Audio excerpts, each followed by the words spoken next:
I don't think you're going to be able to use audio in court anymore, right? Because how easily can I manipulate your voice into saying something you didn't say, present it in court, and say, hey, like we'll take Trump for example, right? You may have heard of the guy. He's under indictments in like 100 different places and 100 different, who knows? By the time this goes live, he might be indicted in every country in the world for God knows what. He might have beat them all too. He might have. But there's this one recording of him talking about classified documents and whatnot. I would not be surprised if he goes in front of the court and he said, I never said that. I didn't say it. Right. This is AI generated. Right. Who's going to tell him it's not? Right. Oh, that'd be hilarious. Hilarious. Remember we interviewed Andrew Bustamante, and he was talking about how like when 10 years ago, they had an AI system at the CIA where you could talk to it and ask it questions and it would look things up. And I was going to say, what if I can imagine that CIA already has, something where they'll create an entire wire. It seems like it's a wire where like they were, recording a phone call, but really it's all AI generated. Sure. And then you can turn. Oh, wow, that's spooky. Or maybe the context. Maybe it's like 95% you actually said it, but they just put in like one or two words that make it almost indistinguishable. Yeah, and how are you going to remember? Yeah. I was watching Game of Thrones. And there's like Littlefinger, one of the characters, like said something in the first season. He says like chaos is a ladder, right? And then in like season 6, one of the like Brandon Stark, the spoiler here, Brandon Stark, who turns into like he can see everything everywhere all the time. He says to him in a quote, chaos is a ladder, like calling him out, like, I know what you said. And Littlefinger's like, oh, you got me. I don't remember what I said yesterday, let alone 6 seasons ago. Right. So how would you say, like, I never said that? It's going to come down to everyone saying, I didn't say that or I did say that. How are you going to know what's real? Dude, the system's so fucked up already. Yeah. There's no way that you're going to be able to validate what's real or what's not. There's just no way.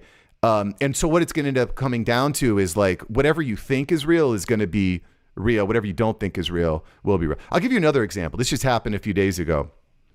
Israel and Palestine. I was gonna say, isn't that already the way it is? Like, people put stuff out there, and if you say it long enough and loud enough, then people will think that that's the truth. Sure, So, but at least you can say, "Well, here's the video. Right. Here's the photo." Well, now they can say, "And here's the video, and here's the audio." And it's all fake. But if you put it out there long enough, there's so many things that are like that. It's like the history is written by the victors. Right. What really happened.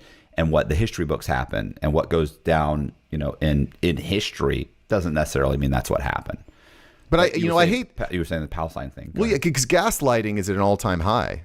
Yeah. Say, don't believe your lying eyes because, but I can see the video. I know that didn't happen. That did happen. Right.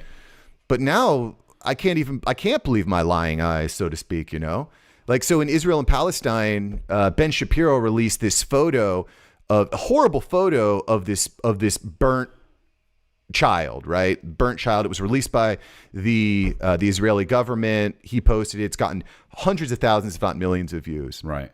And then this other journalist, I want to say Michael Jackson, but I know it's not Michael Jackson. Anyway, this other journalist comes out and says, holy crap. Took that photo 40 years ago. Well, he says this is AI generated. He used this program called AIorNot.com, which essentially what you do is you upload photos and it tells you whether it's AI generated or not. Okay. And he says, holy crap, I uploaded it and it's not real. Well, it turns out that AIorNot.com is not 100% accurate. Yeah. So it still leads to the question of, so you've got half of the population saying it is real. It actually happened. This is a real photo. And then half the population is saying it's not. Right. How is there any way to know?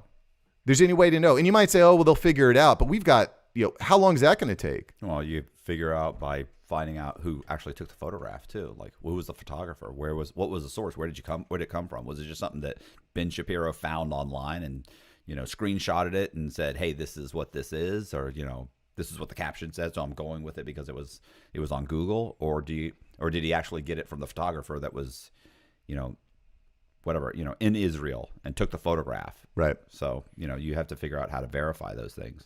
Well, and it's really hard too, because like one media outlet, I don't know, let's say the New York Times posts something, and then 10 other news outlets run with that, and then they post it, and then 100 more. That's true. And the New York Times, maybe they make a redaction in a week. They say, yeah, you know what? Turns out that was AI generated. Are all of those hundreds, if not thousands of people that have news sites that have cited that going to go back and say, and redact?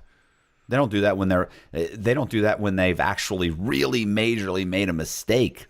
It'll be on page 5. It'll be a little tiny blurb. Oh, by the way, last month we said this and that wasn't true. Right. So if they don't want to do it when it's them specifically saying something that's incorrect, they're certainly not going to say it if they borrowed it or found it from another news organization. They're not going to take responsibility. Nobody wants to take responsibility anymore. No, how much work does it take? I mean, quite frankly, a day later, it's old news. Nobody cares anymore because it's on to the next thing. Well, I think by taking responsibility, you gain credibility. By ignoring, by saying things and then just ignoring it, you lose credibility by not saying, hey, I messed up. This was a mistake. This is what I did. That was wrong. Here's how it happened. You could explain, here's how it happened. And when I was wrong by going to that source, I should have double checked it. I should have vetted it myself. I didn't. That was a mistake. Like, you gain credibility because then from now on, when you say something, people think, look, either it's probably true. And if it's not true, they'll definitely tell me it's not true because they take pride in that. But now what they do is they just ignore it. Yeah. You say nothing. You just move forward with the news and you think, well, they'll forget about it. And the problem is now you do forget about it. Within 2 weeks, like you said, nobody remembers. Yeah. It's a real problem, but we're definitely running into this phase of humanity where, I mean, I think this has always been true that your credibility is important, but now I think more so than ever, because there's going to be trusted news sources. There's going to be untrusted. Frankly, that's I think why podcasting and media has become so big, because nobody trusts big media anymore. It's like you continue to gaslight us. You release videos saying these are mostly peaceful protests with a giant fire raging in the background. It's like,